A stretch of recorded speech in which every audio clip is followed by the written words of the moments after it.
Alright, welcome back to Lenz's Comic Corner, Classic/Non-Classic. This is episode 186 and Doubleshot number 120. And I got Forever Evil trades, two of them, mini-series that tie into the main series. First up, it's Rouges Rebellion, which contains the initial 6-issue mini-series plus their plus Flash 23.1, which is the one-shot that kind of details their origin story in here. Now, the one thing neat about this miniseries is that it focuses all about the Rogues. They're the heavy focus. Now, in case you read this trade, you're probably thinking, why does Captain Cold disappear halfway to the series? That's because a lot of this series takes place during the main miniseries Forever Evil. So basically, in order to figure out what the heck the Rogues were up to during the main miniseries, you gotta read this. This book is really good, written by Brian Buccellato, who happened to be, at the time, the writer of the Flash comic book, and artwork by two different artists here, Scott Hepburn and Patrick Zarchier. Yeah. These guys are the artists in this book. Let's give you a sample of these guys' artwork. Like this. This is beautiful artwork. Yes. Yeah, I could keep saying that, beautiful artwork. Let's see, this other person's artwork. Let's see. It doesn't really say what issues these guys did. I mean, there's some issues where, let's see, where's a good example of the other guy's artwork? Well, you can't exactly tell that much because the artwork is so integrated with each other. Maybe this guy did the covers. Well, there's some issues where the Rogues are fighting. There's a couple issues where the Rogues are fighting. The fight between Power Ring and Deathstorm. When Power Ring and Deathstorm fight the Rogues, this miniseries kind of extends. Excuse me. That extends that fight from the initial miniseries. Heck, there's even an issue that takes place during issue. I think takes place during issue 3 of Forever Evil. Yeah, you know the issue where it ended where you see. We had Captain Cold meet up with Bizarro and Lex Luthor, Black Manta, and Black Adam. Yeah, there's an issue that takes place during that very issue. It's basically, it's the same exact thing, but it's the reverse image, what the Rogues were seeing. It's from their perspective. In order to get like a full grip of what's going on for Evil, you gotta read not only the main event, but this is one of the things you gotta read along with it. And because this book is so good, I'll give this book a 9 out of 10. It's really good. I'm sure a lot of people probably give me like 9 or probably like 9.5 out of 10 because it's a really good miniseries. Next one is A.R.G.U.S. Yes, Forever A.R.G.U.S. Written by former Supergirl writer Starling Gates, who, by the way, is going to be writing Supergirl again very soon, but it's going to be a digital comic. And the artwork is done by, I think it's done by at least one art. It's done by at least 3 different artists: Neil Edwards, Philip Tan, and Javier Pina, who also does the inking for this one, too. Okay? Oh, that's better. Yeah, this book just contains just a 6-issue miniseries. Despite the fact this takes place during Forever Evil, somewhat, it's not like heavily like Rouges Rebellion is, where basically every issue takes place during an issue of Forever Evil. This particular miniseries, even though it takes place after Trinity War and takes place during the Forever Evil, is like in the background, and basically Steve Trevor encounters at least 4 major villains over the course of the 6-issue miniseries. He encounters Deathstroke. He also encounters Shadow Thief, Cheetah, and Killer Frost. Which begs the question, DC, why didn't you put those why didn't you put the one-shots here? Oh yeah, also forgot to mention for this one. When the Rogues arrive at Central City, it's after the Gorilla Grodd one-shot. And yet the Gorilla Grodd one-shot is not in here at all. Yeah, it's so bizarre. They, like, an important one-shot, you're probably thinking, Gorilla Grodd did this. I'm like, when the heck did he do this? I'm sure a lot of people, if they didn't read the thing when it was coming out, they probably had no idea. They had to track down the Gorilla Grodd issue just to figure out what the heck happened. This one, I don't know why they couldn't put those 4 one-shots. Oh, okay. So it's Deathstroke, Shadow Thief, Killer Frost, and Cheetah. These 4 particular characters. Now, Deathstroke is in the first 2 issues. The next couple issues is Shadow Thief. Killer Frost is in most of this, and the last couple issues is Cheetah. And he basically gets his hands on Wonder Woman's last. And something interesting though about the last issue of this miniseries, it crosses over with Justice League America Volume 3 number 13.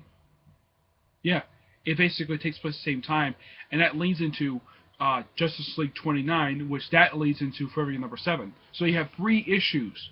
2 take place at the same time each other. So these 2 issues take place at the same time. These lead into Justice League 29, and then eventually leads into February number 7. So basically, in order to understand where they got the Wonder Woman's lasso back, you gotta read this miniseries. Plus, one of the best things about this miniseries, it actually tells the history of Argus, and the fact that it's older than it actually is. Now, you might think, because it's explained in the flashback, that it was established like right after the Justice League showed up. Fine. But according to one of its founders, who is not Steve Trevor, by the way, it's a completely different person living in a place called the Green Room, who turns out to be something else completely altogether. But basically, apparently, Argus has always been around, but it's had several different names. Like, apparently, it's existed since the American Revolution. Oh, in case you're wondering, what does Argus stand for? Argus stands for Advanced Research Group Uniting Superhumans. That's his most recent thing, what it stands for. But this is heavily focused on Argus and Steve Trevor himself. And I gotta say, and there's a tiny bit of a reference to Team 7. Now, I compared the main Team 7 with this series. I compared them to be the present-day version of Team 7. Despite the fact Steve Trevor was never actually a member of Team 7. It was basically Amanda Waller, Deathstroke, who at the time the comics of Deathstroke, Black Canary, Kurt Lance, John Lynch, he's basically Watson's version of Fury, Grifter, and Alexander Fairchild, who was the father of Caitlin Fairchild, who appeared in the Ravager series. Yeah, but if you read Starling Gates' run on Supergirl, you'll understand his writing style. But this is very detailed. It's a very interesting read. I gotta praise the writer for a very interesting read.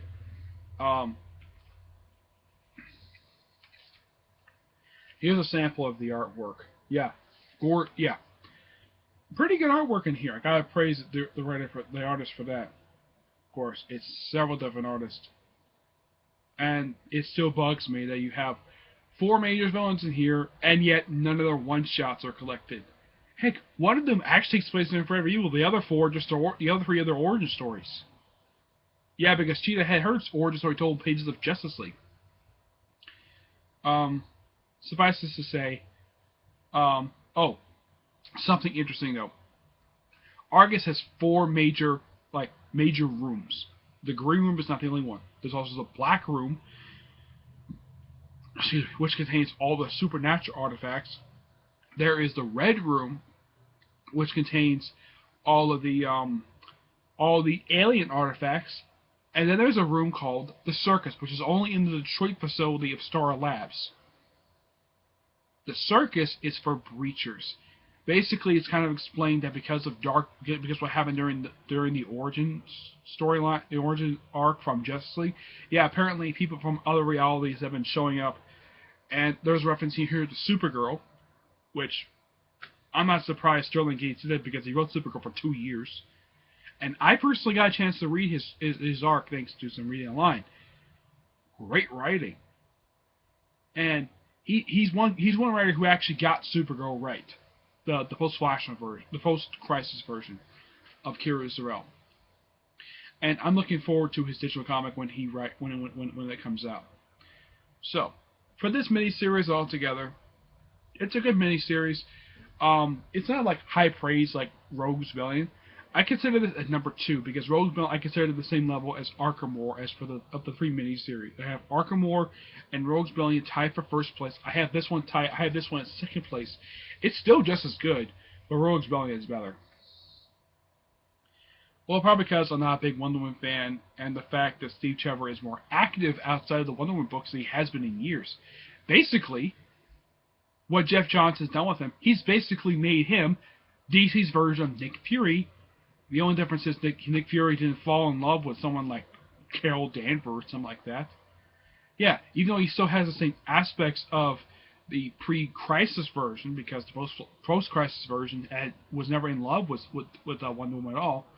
Basically, what Jeff Johns did is he took the pre-Crisis version, sort of rebooted him, mixed him a little bit with the post-Crisis version. He took, like, Earth 1, Steve Trevor, actually took aspects from every single version of Steve Trevor to date, mixed them into this version of Steve Trevor. And I gotta praise Jeff Johns for basically having this character. Well, the only problem with this character is that he has never appeared in the current Wonder Woman comic. He's appeared in place else. He's appeared in this book. He mainly appeared in this book, Justice League of America. But he hasn't appeared in any place else, honestly. And I like the fact that they're doing more with him than just being a Wonder Woman love interest. I like the fact he is a love interest of Wonder Woman, but you gotta give this guy more. And Sterling Gates gives him a lot to do. Now, this miniseries proves that you can do an ongoing series with the characters of Argus because they're that interesting. Though not many people will be interested in reading a series about featuring an agency like Argus, yet DC has done ongoing series with the government agency before. Checkmate! They had 2 series with them. Marvel is doing the same thing with the S.H.I.E.L.D. series, a series focused on agents who work for an agency. Yeah, Marvel has had success doing this. DC has success doing this in the past. Why not do this now? I mean, this miniseries proves you can do a series with the Argus characters and a series focused on Steve Trevor. Yep. So basically, I'm giving this one also a 9 out of 10. Yep. Alright. Yeah, you can definitely prove you can do it. Alright, that's it for this episode. Next episode will be episode 187 and Doubleshot 121. Until then, see you there. Bye.